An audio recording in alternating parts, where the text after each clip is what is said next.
in NBC's great parade of new shows.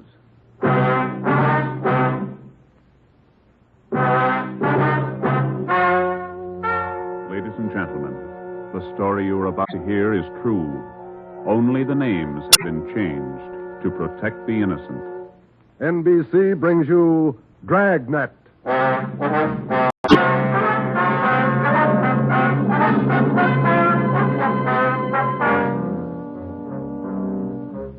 You're a detective sergeant.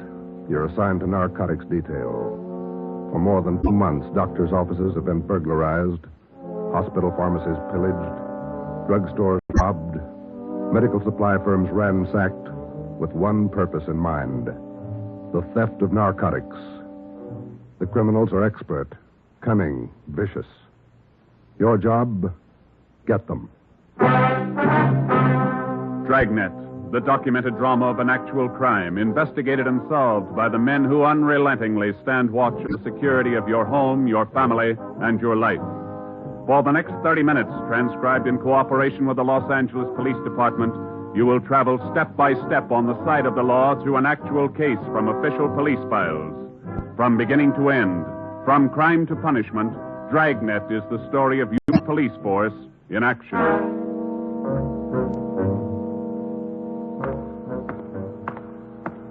It was Thursday, March 23rd. It was windy in Los Angeles. We were working the night watch out of narcotics. My partner's Ben Romero.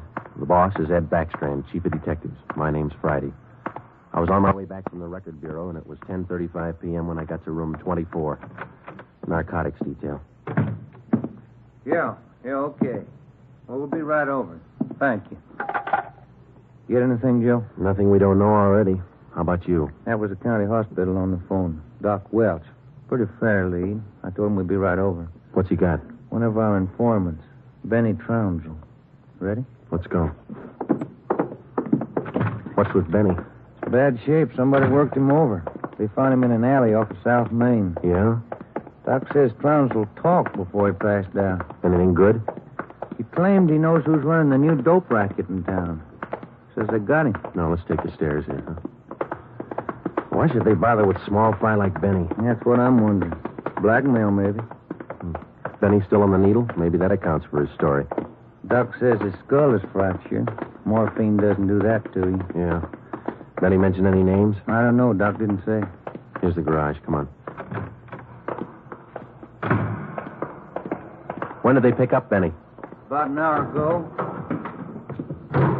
He had a pocket full of bundles on him. Heroin. Trounsel's small fry. He never had that much dope on him in his life. That's what makes it interesting. Let's go.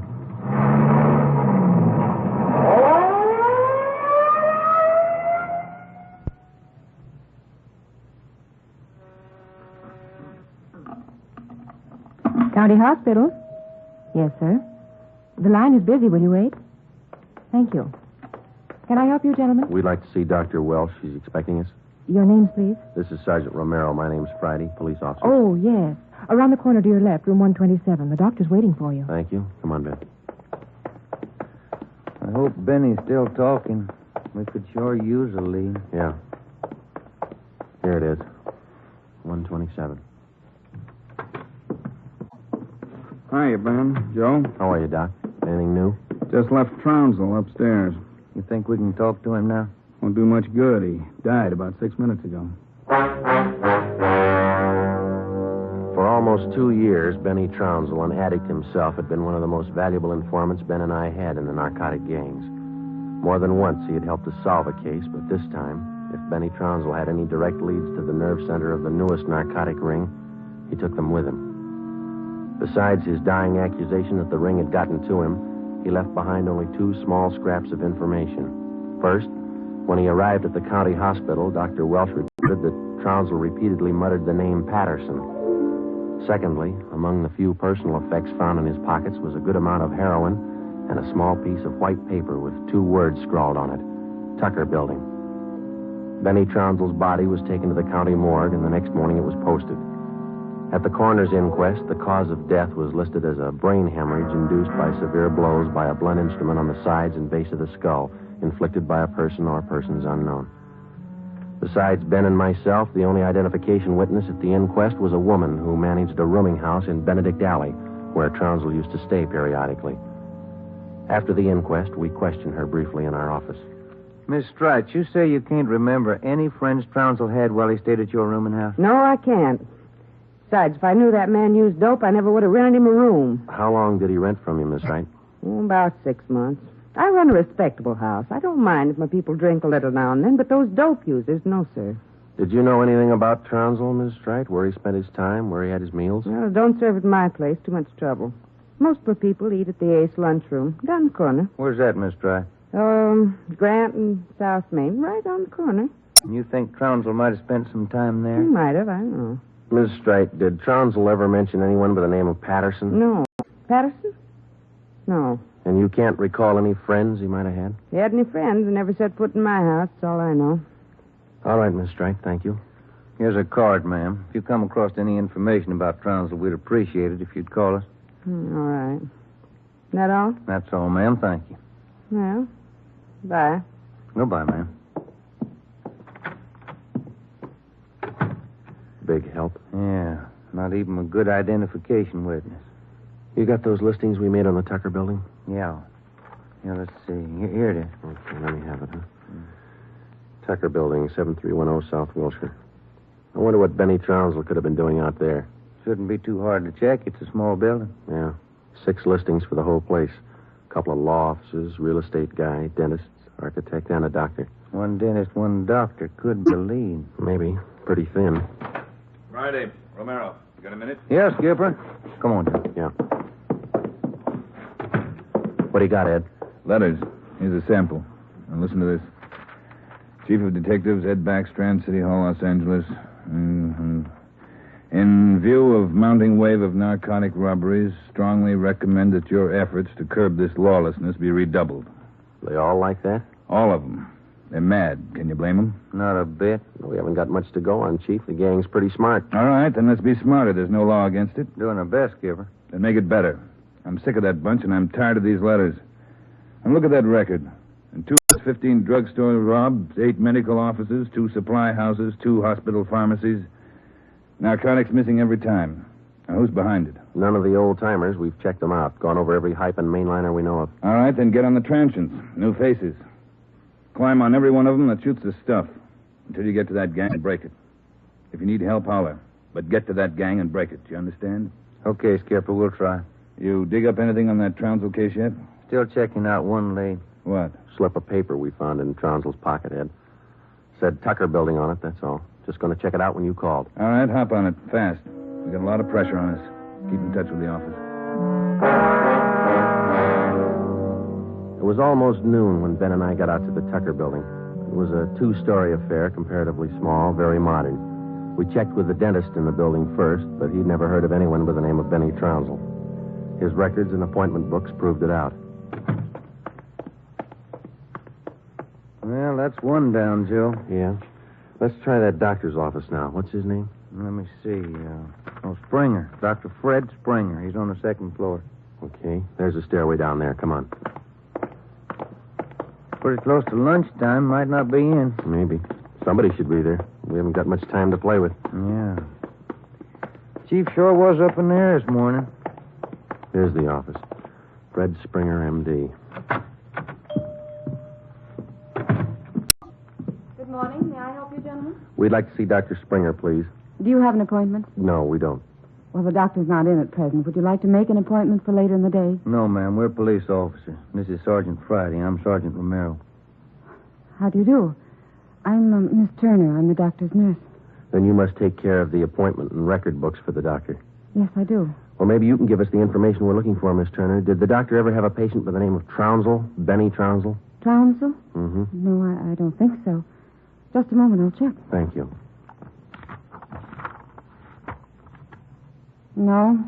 Trounsel, is that the way you spell it? Yes, ma'am. No. The name's not listed here. Let me check the account book.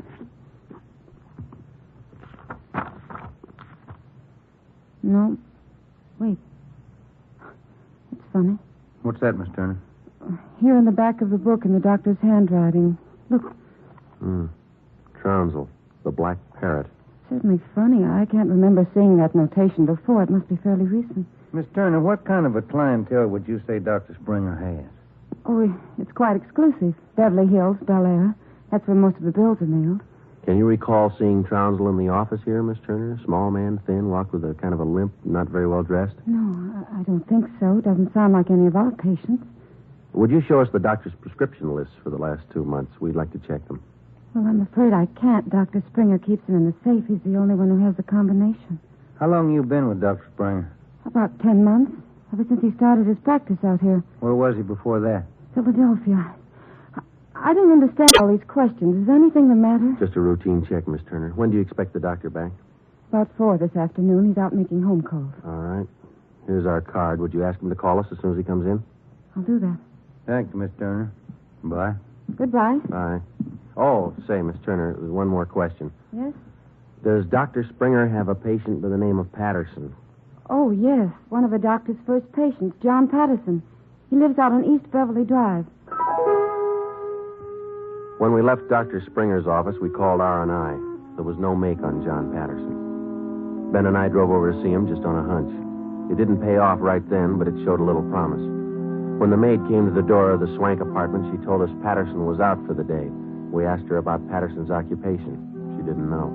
We asked her about his friends, his business acquaintances. She could remember only 2 people visiting the apartment.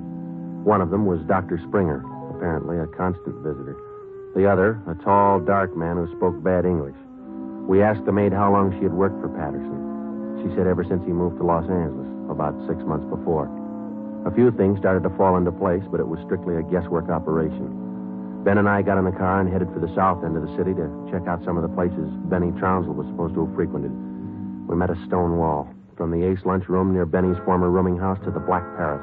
No one was willing to talk. Threats didn't work, and neither did promises. Ben and I gave up for the moment and headed back to the office. Pacific Ambulance 1, call to Alhambra is now code 3. Seems like Skid Row doesn't want any part of this one. Yeah, there's a bad feeling. Something's got him scared. Sure would like to know what it is, or who it is. Yeah, I'd like to know Control the 1 answer to to Unit that, too. 80K. Control 1 to Unit 80K. Us, Joe. Get it, will you? I got it. 80K to Control 1. 80K to Control 1. Go ahead. 80K. Call station 2511, code 3. 80K to Control 1. Roger. KMA 367. Wonder what that's all about. Well, let's find out. There's a drugstore. They ought to have a phone. Pull over, huh? You got a nickel? Oh, yeah, sure. Thanks. I'll be back in a minute.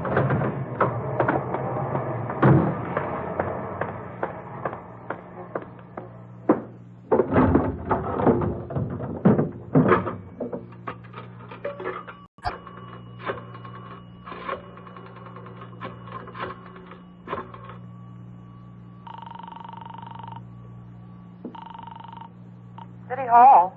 2511. Thank you. Chief of Detective's Office, Hannon. This is Friday, Mike. The chief there? Oh, yeah, just a minute. Backstrand talking. This is Friday, Ed. What do you got? You tied up? Nothing big. Then check in as soon as you can. Got something good. What? You remember the stick-up at St. Agnes Hospital about a month ago? Pharmacy there? What about it? 2 patrolmen picked up a user down near Union Station about an hour and a half ago. Yeah? Guy was way back on his heels. He had 2 vials of morphine on him. Vials had serial numbers. Good. Did they match out? Perfectly. Thanks, Ed. We'll be right in.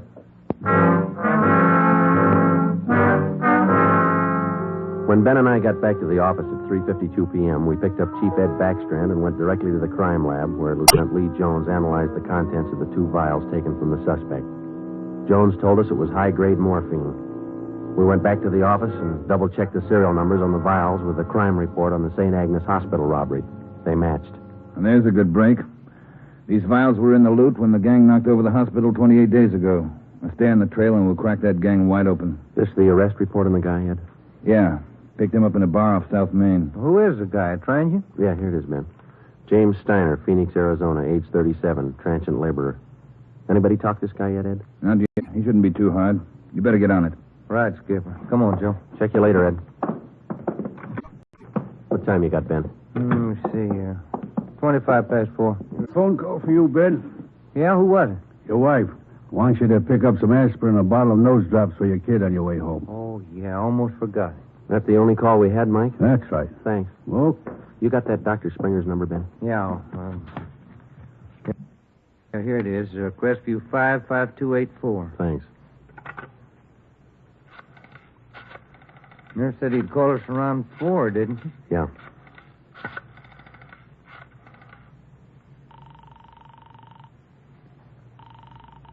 Dr. Springer's office? This is Sergeant Friday down at the police department. Dr. Springer there? Well, no, he isn't, Sergeant. He called in about 20 minutes ago, and I gave him your message. He said he'd call you. All right, Miss Turner. When he comes in, tell him to call us. Impress on him it's urgent. All right, Sergeant, I'll do that. Goodbye. Goodbye. No luck? I don't know. Just a hunch. He may be ducking us. Who are you calling now? State Medical Board. Maybe they can check us out on Dr. Springer. I put the call through to the State Medical Board and asked for a check on Dr. Fred Springer. They said they'd call back within the hour. In the meantime, we had James Steiner brought to one of the interrogation rooms for questioning. It was all talk. Oh, look, it's like I told the sergeant when they booked me. I don't know anything about this hospital job. Sit down, Steiner. Oh, all right, thanks. How long you been in the city, Steiner? L.A.? Oh, about a month. I came from Phoenix, looking for work. Things are pretty slow in Phoenix. Where'd you get the morphine? Huh? I said, where'd you get the morphine? The stuff?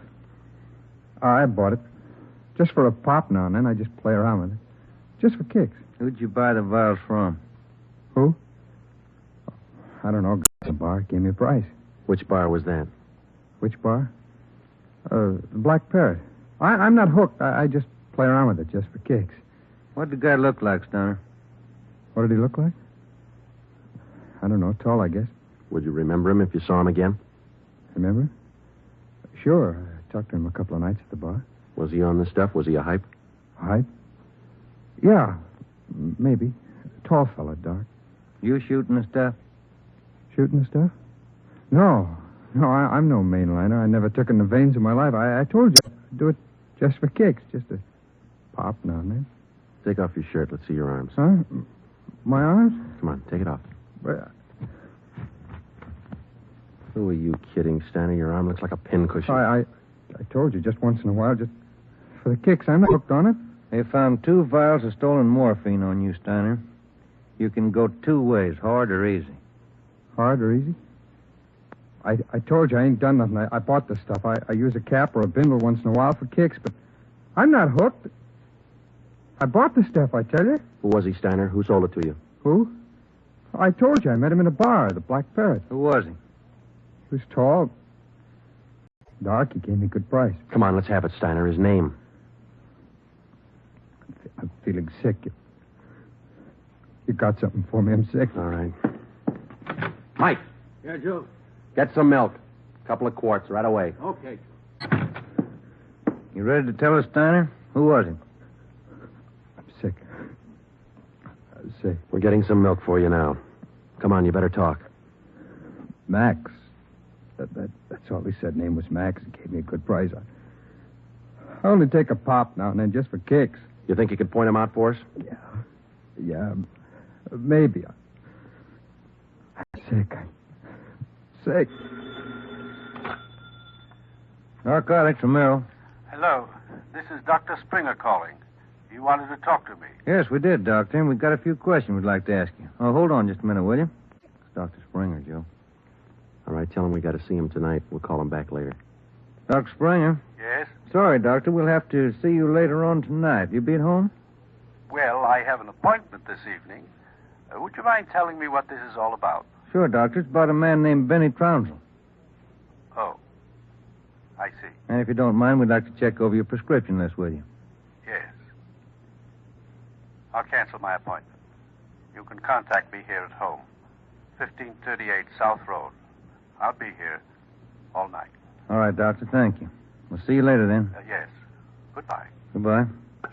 What'd he say? All right? Yeah, it's all right. I'll buy that hunch of yours now, Joe. Dr. Springer, he knows who killed Benny Trounsel. I bet he knows why. When Mike Hannum came back with the milk, we fed it to Steiner, and then we put him back in his cell. We put in another call to John Patterson out on East Beverly Drive, but there was no answer. We left word with Hannon where we were going, and then Ben and I headed out for Dr. Springer's home. It was 7:35 when we pulled up into the driveway at 1538 South Road, a low, rambling ranch-type home. We got out of the car and made our way down the path to the front door. A gray Persian cat followed us. The door was half open. We knocked, but there was no answer. Through the window, we could see the living room was dimly lighted. We went in. We found Dr. Springer sitting in a large carved mahogany chair in the dining room.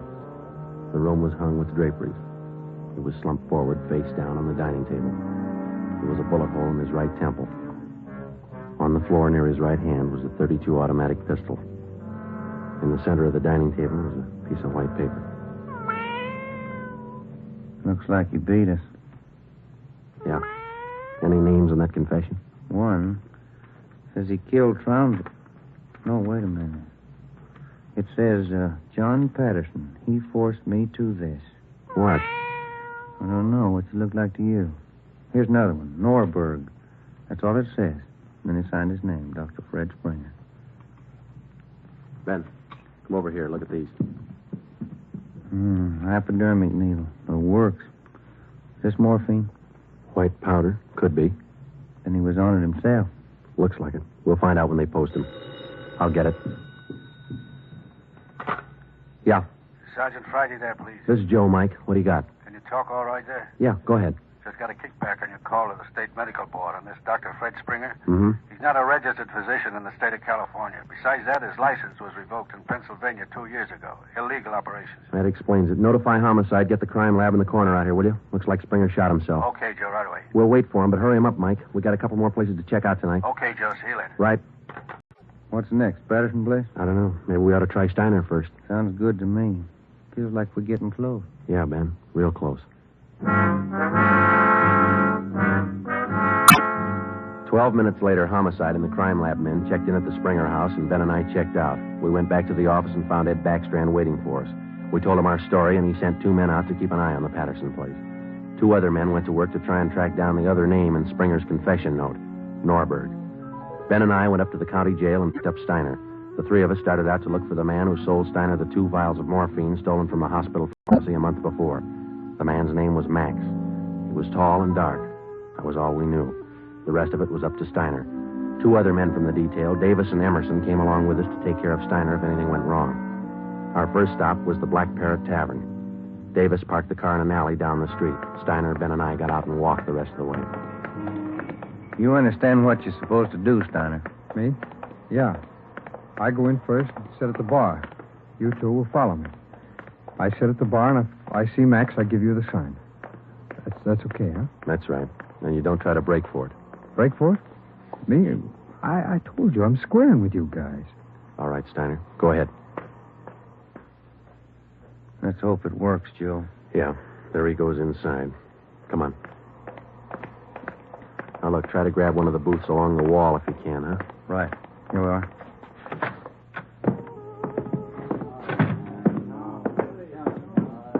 First booth, Ben. It's empty. Yeah. Oh, it's left to order at the bar. Waitress got a night off. Make it a couple of beers, will you? Couple of beers? Okay. Joe. So look at Steiner. Yeah, he's signaling. Must mean the guy putting on his coat over there. No, hold it, Ben. Wait till he gets past us.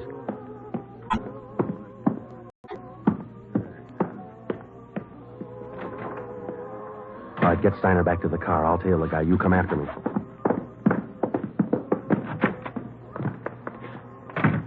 I didn't know how late Steiner was or how much we could trust him. All I knew was that the man I was following was tall and he was in a hurry. I followed him 3/4 of a block before he turned in at a motel. He went to a cottage at the rear of the lot, let himself in, and closed the door quickly behind him. A minute later, Ben and the others pulled up in the car. Got him staked out, Joe. Steiner says that was Max. Let's make sure. Come on. Which one's the inn? The one down at the end here. Now be careful. You too. All right, here we are. Wait a minute, right there.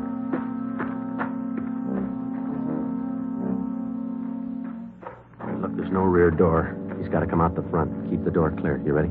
All set. Cover me.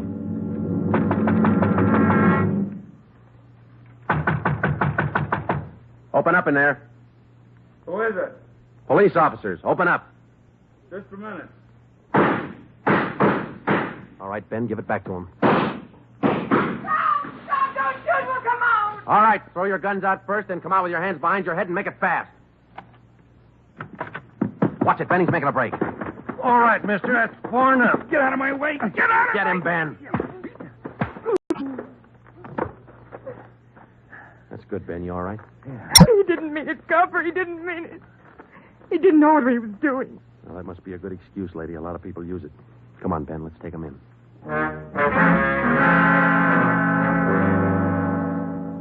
It was 10 minutes past midnight when we got back to headquarters. Both the man and the woman were booked for violation of the State Narcotics Act, a felony. He gave his name as Max Jansen. In his luggage, we found 13 vials of morphine, large quantities of heroin, and a small amount of Panopin. He gave us the names and addresses of 6 active members of the narcotics gang. He identified Dr. Springer as second in command. Just a few more questions, Jansen. Yeah, all right. Why did Springer kill Trounsel? He had it coming. Trounsel knew the score, and he was blackmailing them, bleeding them white. Why didn't the gang take care of him? The boss said no rough stuff. Things were going too good. He warned Springer, but he wouldn't listen. All right, Jensen, just one more question. Who's the boss? Do I get off light? State's witness? It might help. We can't promise you anything. Who's the boss, Patterson? Yeah, 138 East Beverly Drive? that's right. What about Norberg? How does he figure?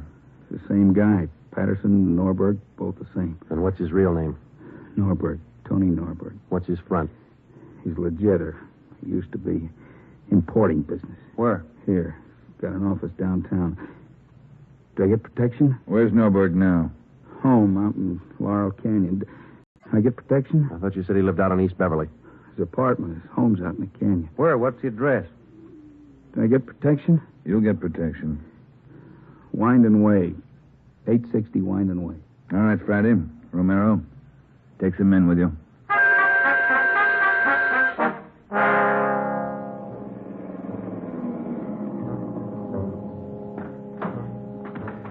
All right, Davis, cover the back of the house. Levine, you cover the front. Come on, Ben.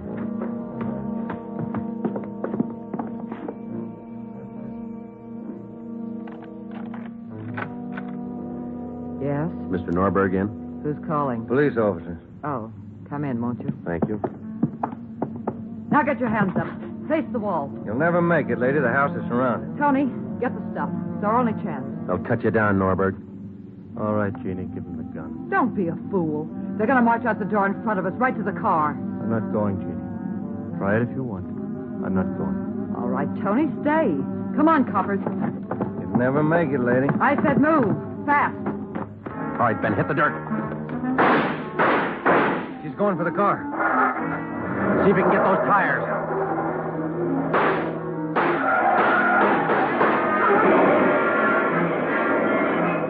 Come on.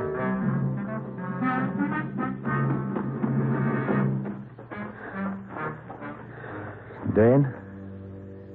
Yeah. Norberg was smart. Must be the girlfriend. Guess so. Wonder why they start. Why do they get on the stuff, Joe? For kicks, Ben. None of them ever get hooked. Just for kicks. The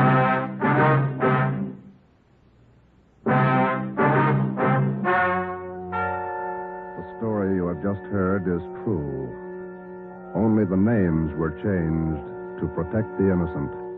Tony Norberg, alias John Patterson, was tried and convicted for possession of narcotics, robbery, and conspiracy, and was sentenced to the maximum term prescribed by law, each count to run consecutively.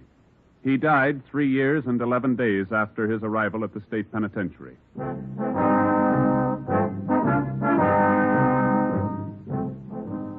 You have just heard the 9th in a new series of authentic cases transcribed from official files. Technical advice for Dragnet is furnished by the Los Angeles Police Department.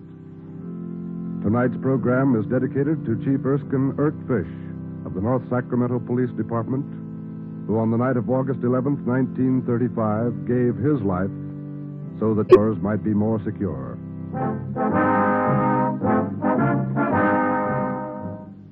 Dragnet came to you from Los Angeles. This is NBC, the National Broadcasting Company.